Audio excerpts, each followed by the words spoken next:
អ្នក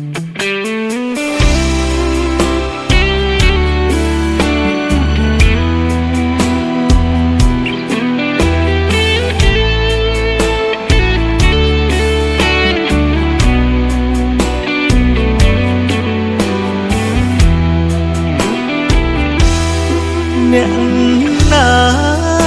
ប្រាប់ថារំបងសាវាតាមពិតបងស្មោះជីវ៉ាគ្មានចិត្តណាក្បត់ប្រពន្ធឡើយបងធ្លាប់ស្បត់ថានឹងជួនអូនដល់ត្រើយទោះសូនជីវិតក៏ដោយមិនដាច់ចិត្តឡើយចោ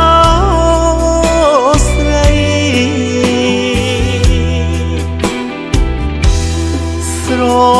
ឡាញ់យូរហើយមិនទុកចិត្តគ្នាឬអូនមិនស្ដាយវេលាគឺពុំងារមិនព្រមជឿប្តីគេលៀបពួរចង់ឲ្យស្នេហាយើងបារាជ័យចិត្តស្មងបែបប្រឡាំងដីដោយអ្នកទី3បោកប្រាំងប្រពន្ធអើយឈប់ខឹងនឹងបងទៅបងនៅទីនេះចាំកន្លែងចាស់អូនក៏ដឹងថាយើងស្រឡាញ់គ្នាណាស់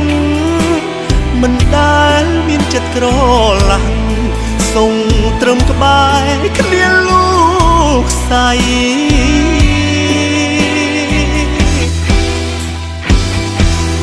ចង់ទៅក៏ទៅបាត់គ្មានស្រមោលដេចក៏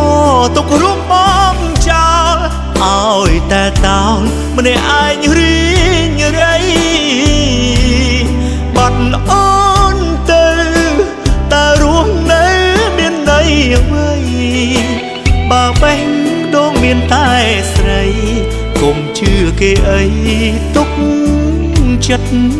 លើបង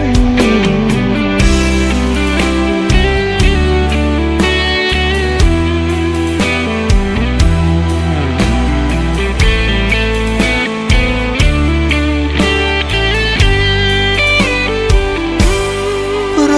ពន្ធអើយឈប់ខឹងនឹងបងទៅបងនៅទីនេះចាំកន្លែងចាស់អូនក៏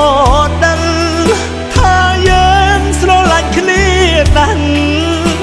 មិនដែលមានចិត្តក្រឡាំង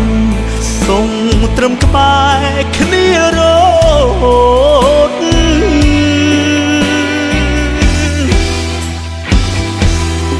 ចង់ទៅក៏ទៅបាត់គ្មានស្រមោលដេចក៏ទុករូបបងចោលឲ្យតែតោលម្នាក់ឯងរីងរៃ